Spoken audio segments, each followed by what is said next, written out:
On today's episode of Faith in Focus, I want to take a look at where government and personal rights, but really personal rights as it relates to being a Christian in the United States, where those government rights, if we can call it that, and the rights of the individual, where those intersect and what that means for our faith and our walk with God. Hope you enjoy what you hear.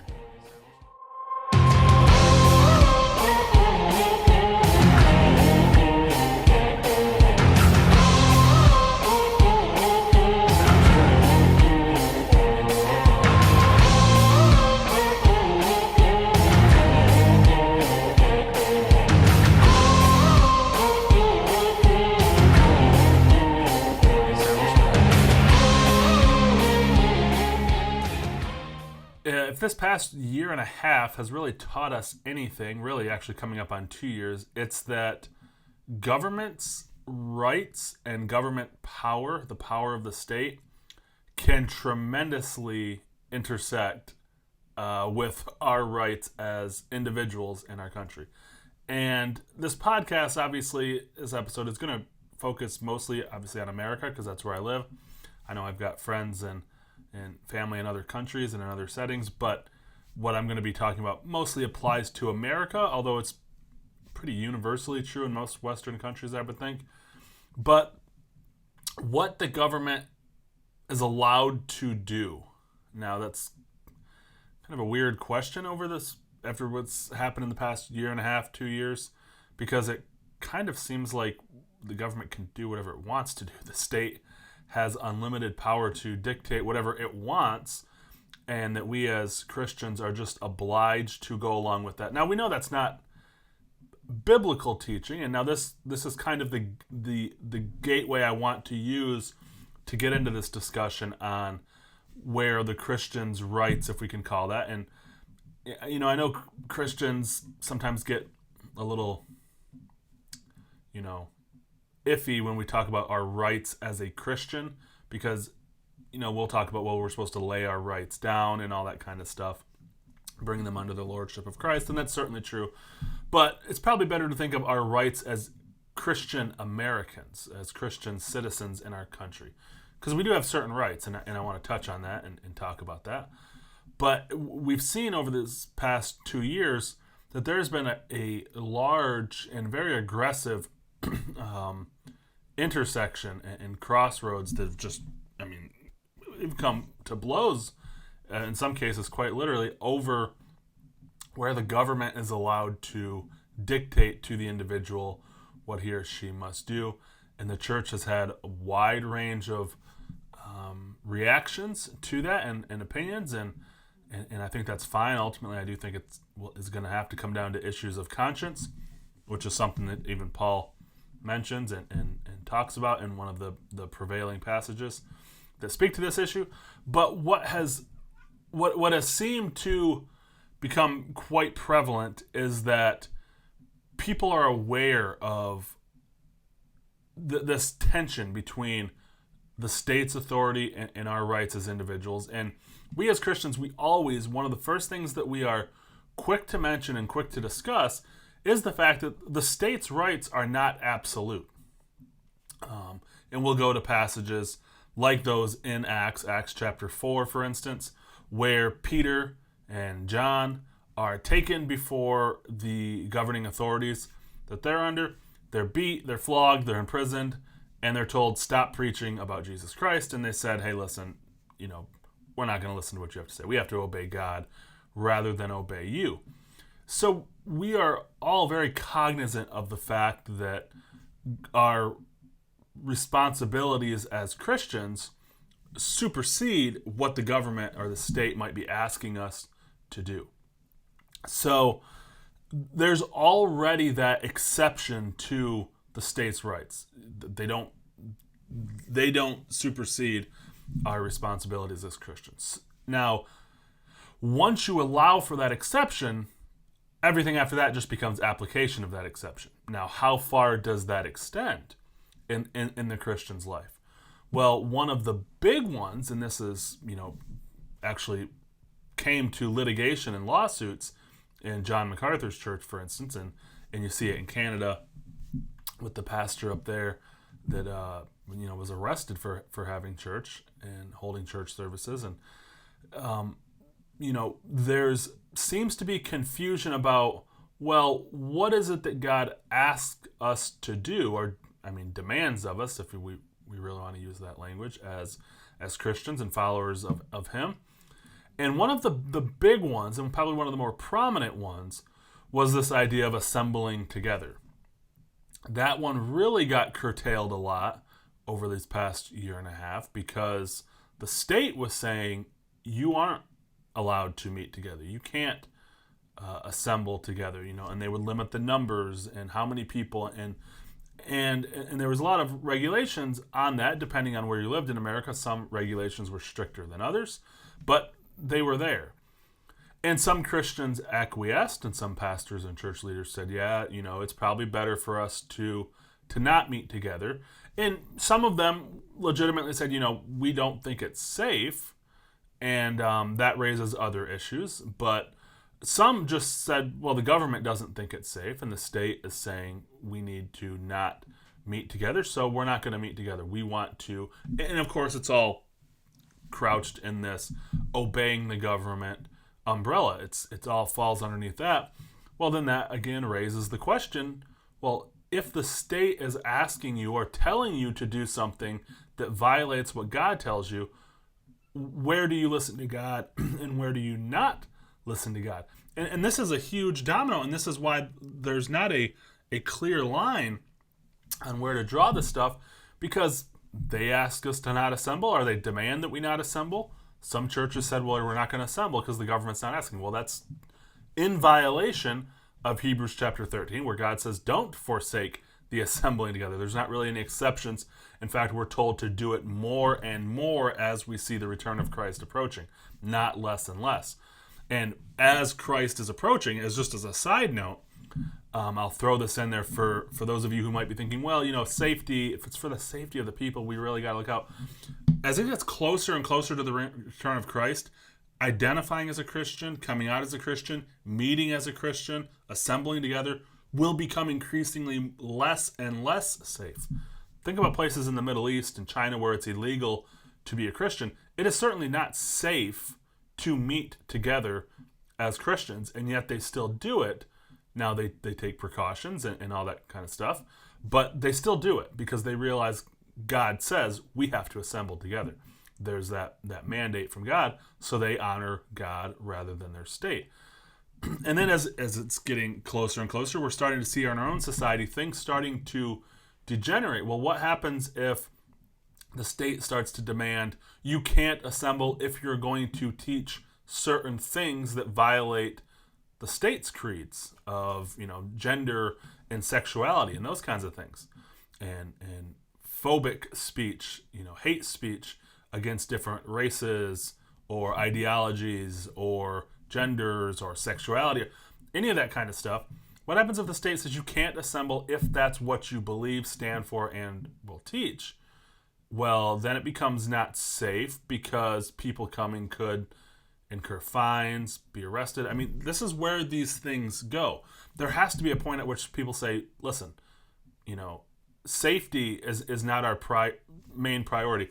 John MacArthur actually said something like that, in his stand against the state when he was in his church in California. He said, my concern is not for the safety of my flock's physical body primarily.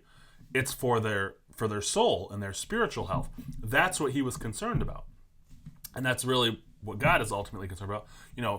If the church stops assembling and that corporate witness, when Jesus says they will know you by your love, well, if the church stops assembling and that love is not seen, well, then the watching world is just going to look at Christians and see them as just, separate individualistic people. There is no corporate love. There's none of that stuff. So there is reason to say, listen, we have to set aside our safety and meet and assemble together. So there's all of these things. The government and us as individual Christians intersects all over the place. So there's not very clear guidelines on when you should stand up to the state and when you shouldn't. And I do think it is an issue of conscience. But before we look at Romans 13, which is, again, kind of the mother vein, and there's a passage in 1 Peter 2. Again, some of these critical issues that we face in the church, there is not a lot in the Bible that addresses these issues. There's a few passages, and we have to extrapolate out principles.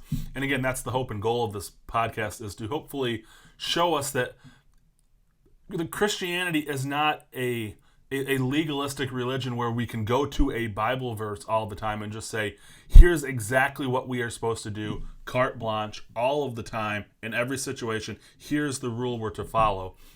When you try to live that way, the rule just becomes something like, well, obey your government. Well, that is too broad of a principle. It just does not work in every situation. There's way too much complexities to it. So what I want when people listen to this podcast is to come away not necessarily with clear answers, but to realize that Christianity is a lifestyle where we have to adopt a worldview, a biblical worldview, in which we see every interaction and circumstance in life through that lens of this biblical worldview. So it's not going to be a clean answer, a clear-cut answer, but it's supposed to just show us that, okay, here's maybe the principle that God wants us to live by. But the main issue is this idea of being subject to the government, and this comes from Romans 13. Let every person be subject to the governing authorities. There's no authority except by God's appointment. The authorities that exist have been instituted by God. If you resist such authority, you're resisting the ordinance of God, and you're going to incur judgment. It doesn't necessarily say whether the encouragement or the judgment is from God or the government, or if it's kind of one and the same. The judgment from the government is judgment from God. I kind of tend to lean towards the latter. If you don't obey the government, you're going to be punished. Do you not desire to fear authority? Do good and you'll receive its commendation. So this basic principle of just, listen, if you are prone to acquiesce to the government, then, hey, they're probably going to leave you alone. But although even that, we know that's not universally true. And in fact, the early Christians, their mindset was basically try to obey the government and be at peace as much as possible so that they will leave us alone. They knew that what they were doing, what the religion that they were worshiping and the God that they were worshiping, the way that they were worshiping, was illegal. They were violating Roman law by virtue of just meeting as Christians and living as Christians. So their mentality was basically, we know that what we are doing is wrong in the eyes of the state, so try to be as amenable as possible to the state so they will just leave us alone.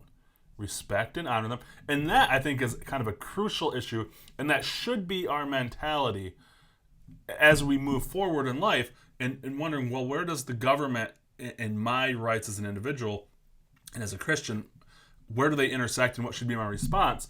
You should understand that living the Christian life will put you at odds with the state on a lot of different issues and a lot of different things that the Bible teaches and believes and that we'll espouse as Christians. The government is going to be at odds with you because it's a world system set up by Satan. So obviously it's going to be at odds with what God says and what God tells us is true.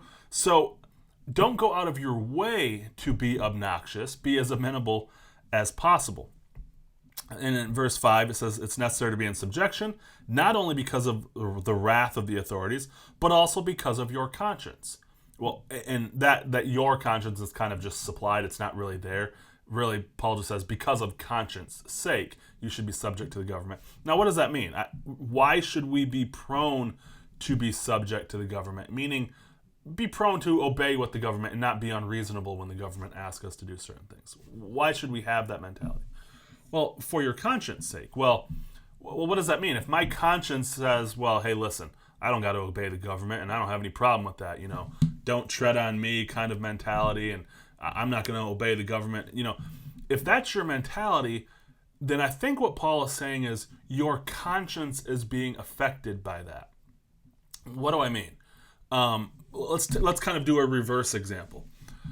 We'll look at people who resist arrest and fight against the police when the police are trying to arrest them. They're fighting, attacking the cops, whatever. If you trace back in that person's life, odds are their first authority in their life, which would have been their parents, they probably didn't even have maybe both parents in the home, but there was probably a rebellious attitude to their parents, the first authority that God had placed in their life. So by not being subject to that authority, their parents, their conscience then got seared and twisted to the point where they said, well, I don't have to listen to authority. My mom and dad, they tell me to do this. I tell them to get lost. And so their conscience gets a little bit twisted. And as that goes on, they become adults who then, when the authority of the state, the police, come to arrest them, I don't have to listen to this person either. And they're rebelling against them because their conscience here. So Paul, I think, is saying is, hey, listen, just for the sake of your conscience, if you can't learn to try as best as possible to acquiesce and be subject to your government, then your conscience is going to get twisted. So for the sake of your conscience, to protect your conscience, you ought to be willing to submit. Now, 1 Peter chapter 2, same kind of thing. I won't read all of it, but it says, be subject to every human institution for the Lord's sake, whether as king as supreme, or to governors as those he commissions to punish wrongdoers. So God's created government to punish wrongdoers, protect people who are good citizens. That's why government broadly exists. Now, the challenging part, and I hesitate to say it this way because I don't like the tendency of saying, well, those passages in those verses, they were in a different culture. Yeah, we don't have to listen to that stuff anymore. I don't think that is true. What I do think that we have to do when we study the Bible is recognize that, okay, they were in a different culture, in a different setting, and in a different context, with a different government. The Roman government is very different than the government we have currently. So what we have to do is take the principle of what Paul is talking about and Peter's talking about, take that principle and say, okay, well, how do we apply that to our setting? Now, this is where I want to take kind of all of that idea that, we want to try to be amenable to the government as much as possible. We want to listen to them and certainly obey them when it doesn't intersect with issues of faith. That's no big issue. Shouldn't be an issue for us as Christians. If the government's not asking us to do anything wrong, be quick to listen to them. But in America, we have a very different government. This is one of the things that people don't like, this idea of American exceptionalism. And what that really means is it's not like exceptional, like, everything that we do is the best or we're better than every country or whatever. And you might think that we are better than every country, and in that case we are exceptional. But it's meaning like an exception to the rule. We are an exception to the rule. We are different from other countries that have existed in the past and exist currently. That's one of the things that makes America unique, and why I think ultimately it's given us the success that we've had to the extent that we've had it in this country, is because we're different than other countries. Now what do I mean by that?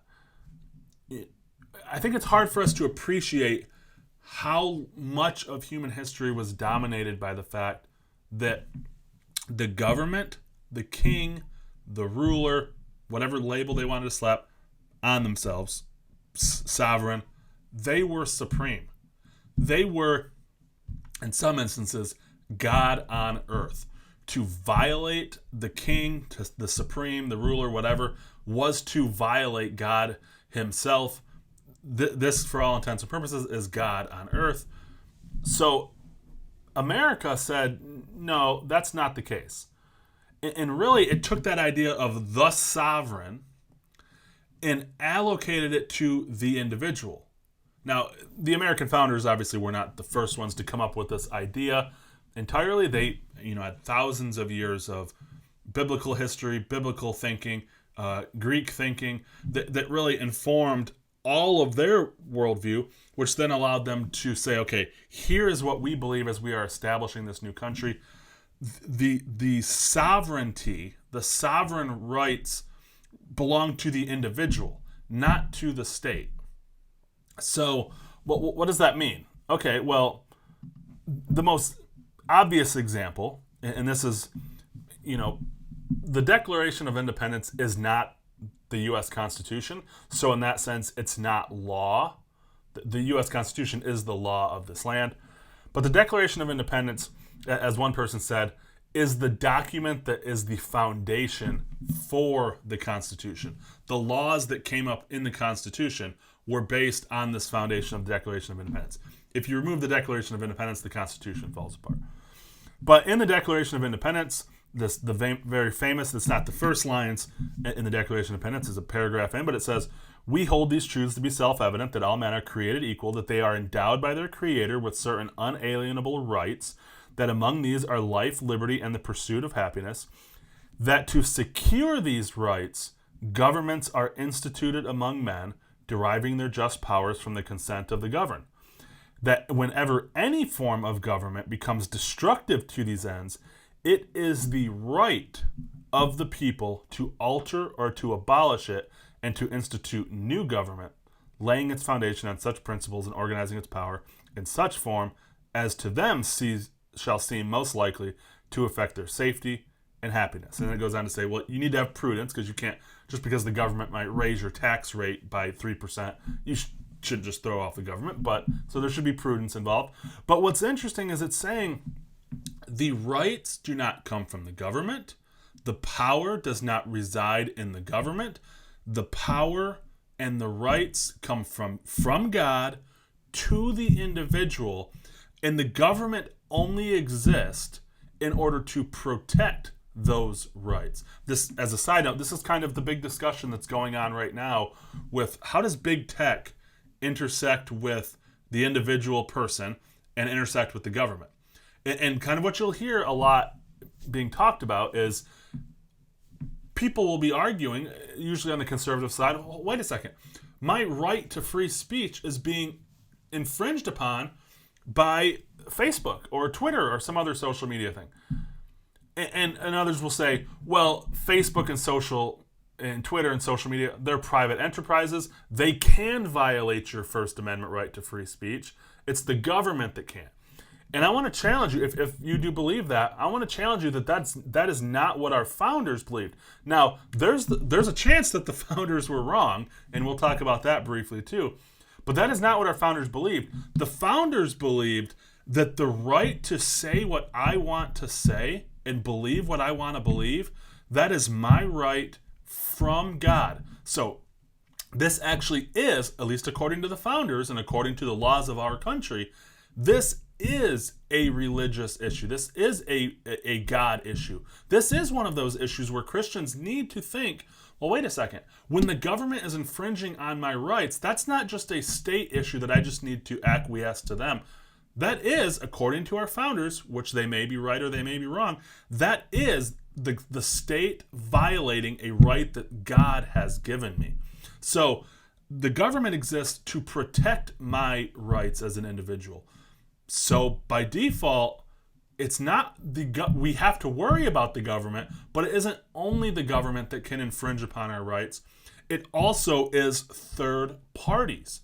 I mean, obviously that makes sense, right? If you have the right to free speech and freedom of religion and all the rights that we have, if those rights exist and government only exists in order to secure or protect those rights, then the obvious implication is the government exists to protect those rights from somebody or something other than the government. If that wasn't the case, then the government wouldn't exist at all. It would just say, here's your rights, go ahead and live them, whatever. But it realizes that in human affairs, people, individuals, institutions, other countries, whatever it may be, will rise to power. It's more powerful than you as the individual, and will try to take away those rights that God has given you, and the government exists to protect and defend those rights. And what the founders believed is whenever the government stops doing that, there needs to be some change happening. Now, what does all that mean for us as Christians? Why it's harder to just slap a label of Romans 13 or 1 Peter 2 onto us as Christians in America? The reason is because we as America are different. We have a different form of government. We have a different way of living in this country that is different than they lived under the Roman Empire. Now, again, I've said a couple times, it is possible that the founders were wrong in declaring that these rights come to us from God, that they are inalienable, that they are bestowed upon us at birth or at conception or wherever we want to deem that those rights begin. But God gave them to us, not the government, and the government is not allowed to infringe on them or take them away. The tension is, again, for a lot of conservatives, which there's a large overlap between conservatives and Christians. For conservatives, we hold the founders of this country in such high esteem. It's almost kind of like, Jesus, Paul, Peter, and then Ben Franklin, George Washington, these guys, they're just barely below that stuff. We hold them in such high esteem that I don't think it's right to readily throw out what they say. So if they were right, if they were in fact right in saying, well, wait a second, these rights come from God, not from the government. The government didn't give us these rights, so the government can't take them away. Well, then that really changes the way our country operates, in the way Romans 13 and 1 Peter 2 applies to us in living in this country. Now, let me give you an example.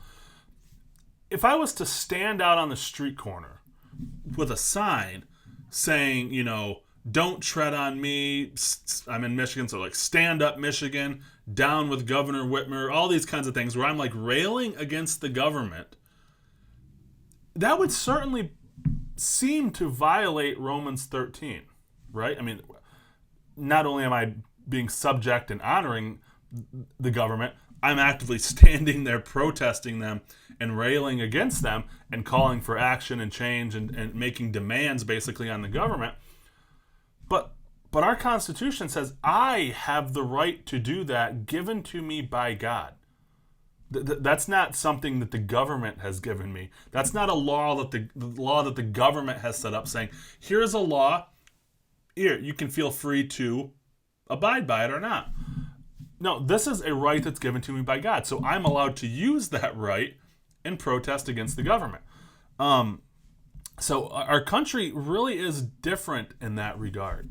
And a lot of Western countries fall into this same vein. It's obviously not only America, but America seems to be the clearest example of how the rights seem to reside in the individual, not in the government. So if we were to really take that to an extreme, the power in this country, the rule of this country, if we want to say that, resides in us as individuals. The government exists to serve us and protect us.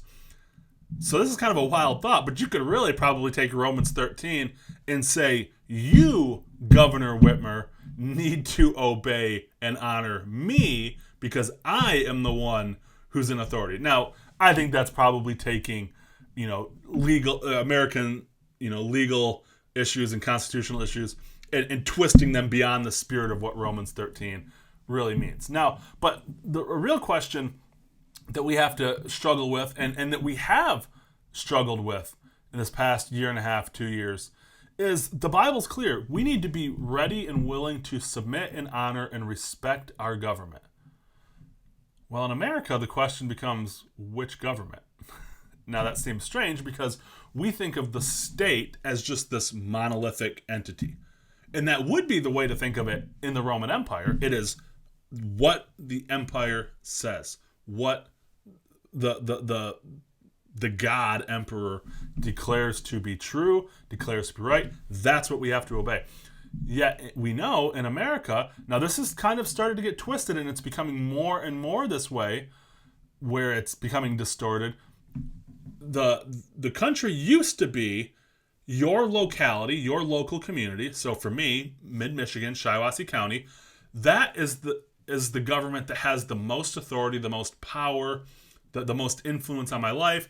And then you've got the state government that's a little bit more removed from me. Our capital for this state is 30 miles away from me, so it's even a little bit further removed. And then the federal government, whatever disputes and laws and all this kind of stuff that can't be settled in local communities, yeah, we'll pass that off to the federal government hundreds of miles away in Washington, D.C. But that has become kind of flipped. Now think about it. How many of you have went out to vote for the president in the last election, but do you show up and vote in local elections? I mean, the disparity is so huge, but it really is the local elections that should have the most importance to us, because those are, in theory, the issues that are closest to home. You know, if the federal government becomes tyrannical, I would have to leave the country and go to another country, which, as it stands right now, there's really not a country that's less tyrannical than America. People often say, if America were to fall, there goes freedom, because we are kind of that last bastion of freedom. But, I don't want to go anywhere else. I can't go anywhere else. I'm an American. This is where I live. But now this is not convenient. But if I'm living in this small town that I live in, 500-600 people, and we get in a president here, or, a village president who's just a real jerk, and I'm just like, and he's like raises the taxes just crazy astronomical amount, and it's just like, I don't want to live here anymore. I'm going to move to the next town. I'm going to get a place over there. Houses are cheaper, taxes are cheaper. We have the freedom to do that, and we can move to different states. People are doing that. There's this big move from California and New York to all these different, Texas and Florida and all these different states. People have the freedom to do that. So the question arises, well, which government do I obey? Now, in 2020, for instance, this is a great example. We had a Republican president who I think was more, he crossed too many lines that I think that the government should have crossed in dealing with COVID, but it is what it is. But he had certain policies and the way that the American people should live and how they should act in relation to this pandemic. And a lot of right-leaning people were like, we need to listen to our government and do what the president says. And the president says, no mask or whatever it might be, or no social distancing, and open up these businesses or whatever.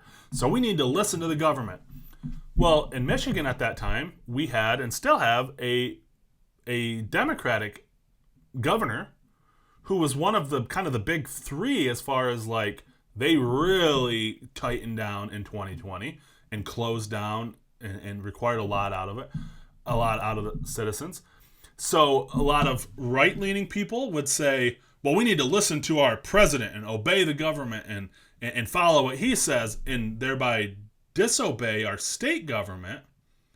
And then some people on the left would say, we disagree and we're not going to obey what the president says. We follow our governor because she's in there. So you're in either camp. You're disobeying one part of the government while obeying the other, and then taking it to another level. Well, what if you live in a community like, I don't know necessarily who my village president voted for. I think he voted for Donald Trump. I think he's Republican and conservative. But if he had the say, would have been like, open up the businesses, use your own wisdom, do whatever you want. You can't mandate people wear a mask. I don't want to put words in his mouth, but that's the impression I get from him. So what if in 2020 I said, well, we need to obey the government, which means what President Trump says, disobey what our governor says, and obey what my village president says. Or now in 2021, we've got President Biden, who he's saying vaccine mandates, mask mandates, all this kind of stuff. So do we say disobey the government, don't listen to what the federal government says or what my state government says, but I'm going to listen to what my local government says? So do you see how these things get really, really complicated? And you can't just take a law like obey the government and just slap it down onto us as American Christians. It's just not that clean cut. Now, what I think that we should do is we should be amenable to the government. We should be willing and indeed in some instances be willing to go above and beyond what the government asks in order to be a good example of what it means to be a good citizen. If you're of the mind, if you are the person who just will never do what the government asks you to do, I would be willing to bet you are probably that way in every single situation in your life. You probably can't listen to your pastor. You probably don't listen to your spouse, only in so much as they do or ask what you are already inclined to do. This goes back to the conscience thing.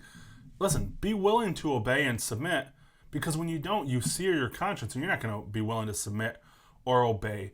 anyone.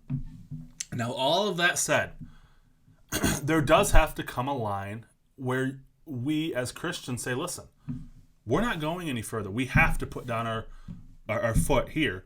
And we can base this, hopefully, again, in good conscience and in the leading of the Holy Spirit. That's why this is different in every individual.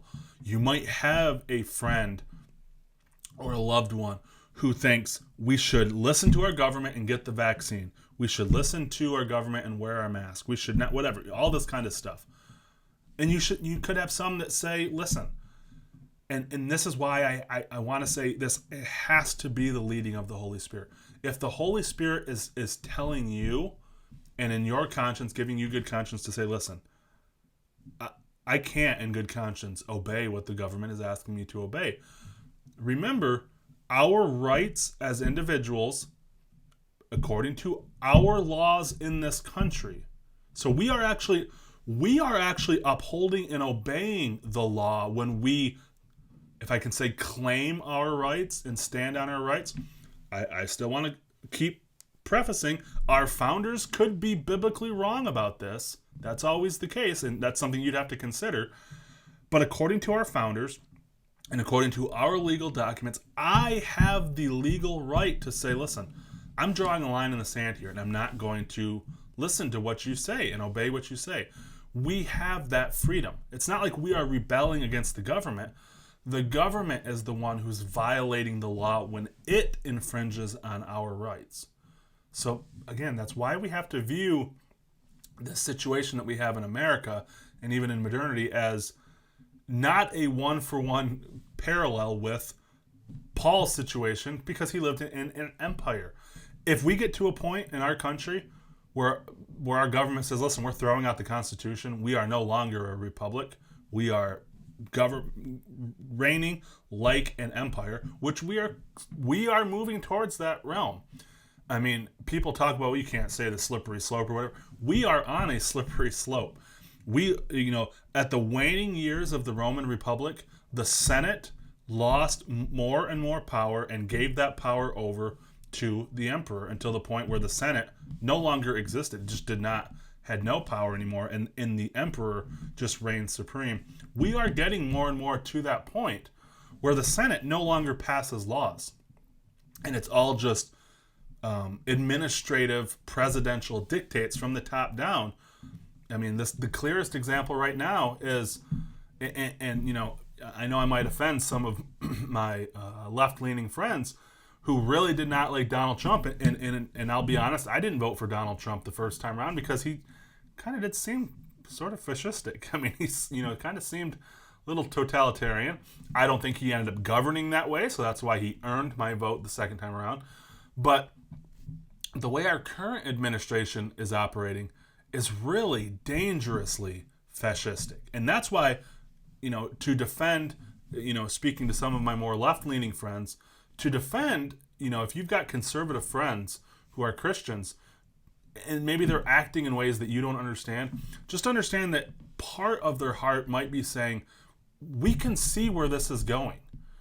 When the federal government, when a president, it would be bad enough if the government said, we are mandating that you have to do this as an individual. That would be bad enough. It's even more scary when they say, we are mandating the institutions in this country, corporations, businesses, we are mandating that they mandate their employees and the people that work for them. That's really government taking control of businesses and institutions in a very dangerous way. So for a lot of Christians, the reason they say, I'm not obeying this, I'm not doing this, is because they can see, and nobody likes comparing things to the Holocaust in Nazi Germany, but they can see, wait a second, I talked in the last podcast, are you allowed to lie when the government comes to your door and says, are you doing something illegal by hiding people, enemies of the state? We can lie, but when you get to that point in your country, it's because you never stood up for what was right, 20 years before that, when that creeping tyranny started to increase more and more and more. people have to draw a line at some point in the sand. And all I'm saying in this entire episode is understand that there is freedom in Christ to draw that line in the sand. I think it has to be done through deep prayer and conviction of the Holy Spirit and in line with your conscience and the Spirit's leading. If you're a person who's saying, hey, I think that we should comply, I hope that you're following the Spirit's leading in that, and that it's not just my party that I like is in authority. Because that's really, I think, what a lot of this Christian compliance comes down to is the party that I like is in power is asking me to do something. So it's our job as Christians to comply with the government. Oh, the person I don't like politically is in power? Well, we shouldn't comply. Don't comply. Resist and all that kind of stuff. That's not the leading of the Holy Spirit. That's just called, being a fickle human who has no standards.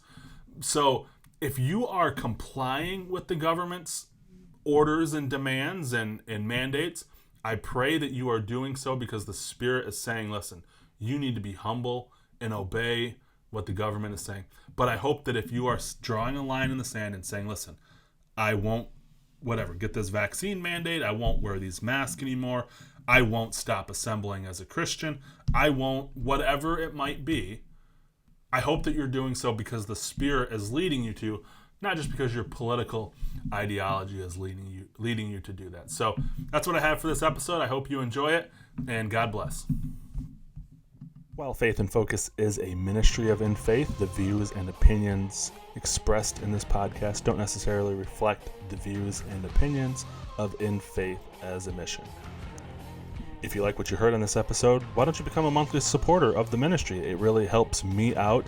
$10 a month or whatever the Lord lays on your heart. So if you're interested in becoming a partner, you can text the word discipleship to 41444 or head over to infaith.org/Dennis-Sotheby.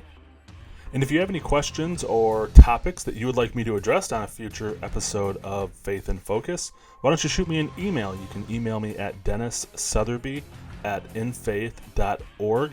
Just put in the subject line, question for Faith in Focus or something like that. So I can see it, know that it's from you, and know that it's an issue that you would like me to address.